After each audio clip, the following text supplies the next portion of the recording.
Hello YouTube, this is Enchanted Arts here, and I'm going to run a short tutorial over some Cinema 4D stuff for beginners that just recently got Cinema 4D. What we're going to go over in this is a short little intro. It doesn't take long, so let's get started. Alright, first I'm going to show you some stuff that you're probably going to need to know about when you're doing Cinema 4D. Up here you have your options bar, which holds everything you're going to need for editing. What you're going to need is MoGraph. That's where your text object is, and about 1/3 of the way down you're going to see text objects. You're going to click on that, and in the middle of the screen it'll show text. And these objects right here are, I'm going to say, small little tools you can use.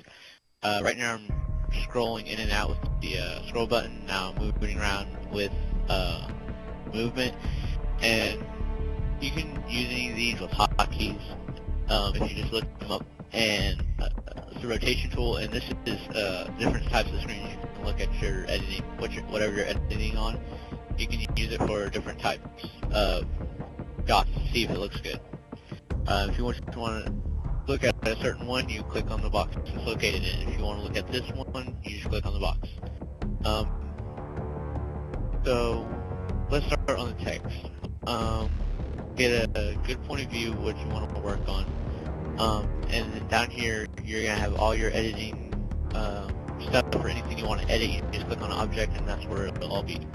So let's type in, I'm just type in whatever text you want. I'm going to put Enchanted Art for the tutorial. And what I'm going to do, we're going to add some color, put on some depth to it, and stuff that beginners need to know.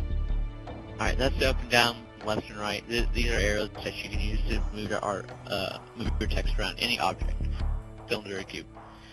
Those two are the same, pretty much do the same thing. This one makes your object larger or smaller, and then this one, that one does up and down, and then this one right here rotates just any type of object you have, from text to any type of art you imported. To do that, I just click Control-Z to undo. Alright. Right here is the depth. You can see, like, it shows how thick your text is going to be. You can just mess around with that and see which one feels best. But to me, I like 50, so I usually do 50. And, that's what I usually use. I advise using it. Right here is the material tools used for color. Double click down there in the box to get you a new material, and this is pretty much your color. Just find which one you want to use. I'm going to use red right now, and just drag and drop it to your text or object, whatever you want to use.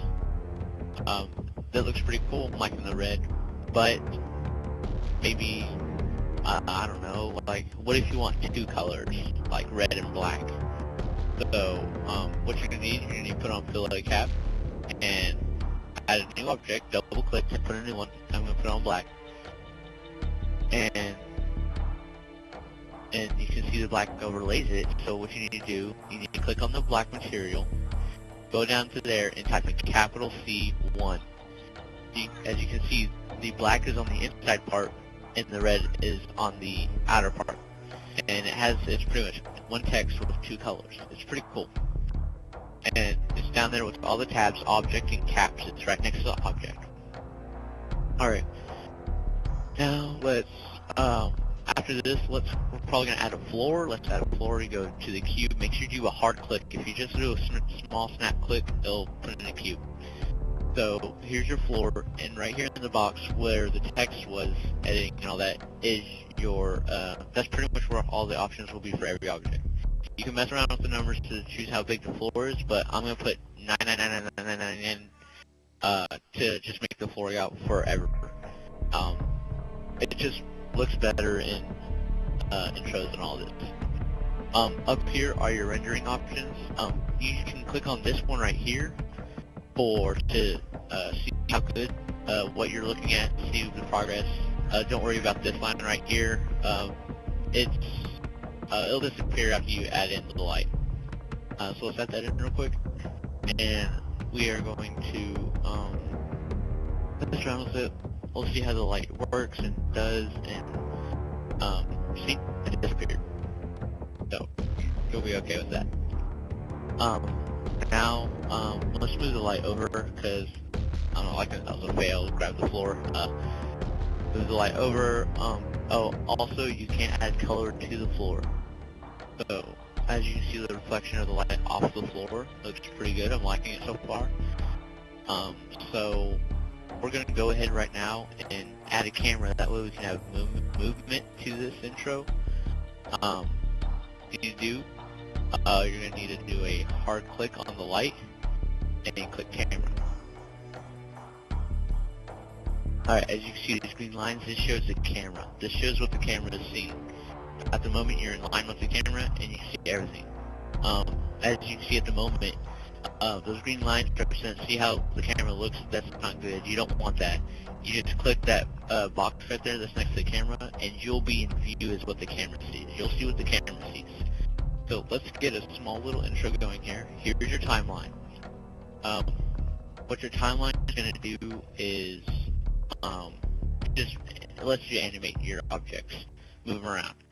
So what I'm doing right now is animating my camera. That way it rotates over a certain amount of time. And you click the key, and whatever object you have highlighted, it will make a little keyframe. So and you can do all sorts of things with your object.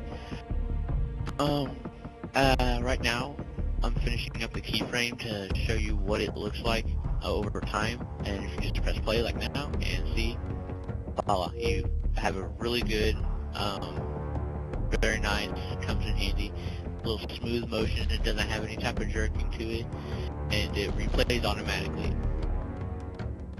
Pretty cool. And if you want to speed up or slow down, you just move the keyframe, then you move the keyed object closer or like further away, like so. Like watch this.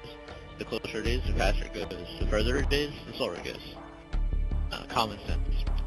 As you can see, it holds 90 frames over there to the right of the keyframe, and it shows 90 frames. You can increase that by just on the arrow, just scroll up and down. So that does come in handy. Let's see. Oh yeah, I'm gonna mess around with the font because I'm not liking it right now. So let's load some up. My favorite font. Ooh, here's a good one. Batman Forever. It's nice. It's really cool. I like it, but it's probably not gonna work well with what we're doing right now. So basic font. Go try some more.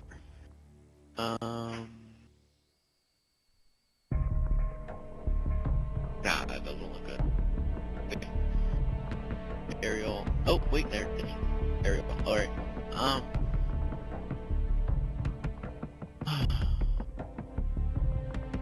Just rotate this. I'll just get a quick view of what this looks like before I render this. That's about it. Hope this tutorial will help, and I guess I'll talk to you guys later. See you. Hello YouTube. Just want to do one thing. I forgot to show you guys how to render, so I'm going to do that real quick. Up here at the top, you're going to see 3 little white boxes with checkered lines at the top, like the movies use. You're going to click on the one on the right, and it's going to pull up your save settings. And on the left here, you're going to click on Output. You're going to go to Presets. You're going to click this arrow, go down to Film and Video, and then about 2/3 down, it's going to show HDV slash HDTV 720 and 29.9 frames per second right here. You're going to click on that, and then come down a little bit to frame range, and you're going to click on all frames. Or type in what preferred frames you want. I'm just going to do all frames. Click on Save. Make sure that box is checked. Alright, then you're going to click on these 3 dots, this will usually be empty, but I already have a safe setting. And it's going to pull this up.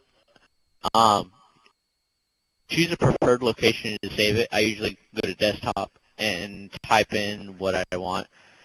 I'm going to name this tutorial. And I'm going to click save. And right here under format, make sure usually it's a BMP, I think.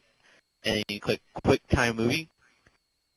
And that'll be about it. And you close that out. And then you just click on this middle thing right here. And it's going to start the render. Now for mine, I already have one, and it's going to ask me if I want to override it. I'm just going to click no, and watch, see, it's rendering now, because it made a copy.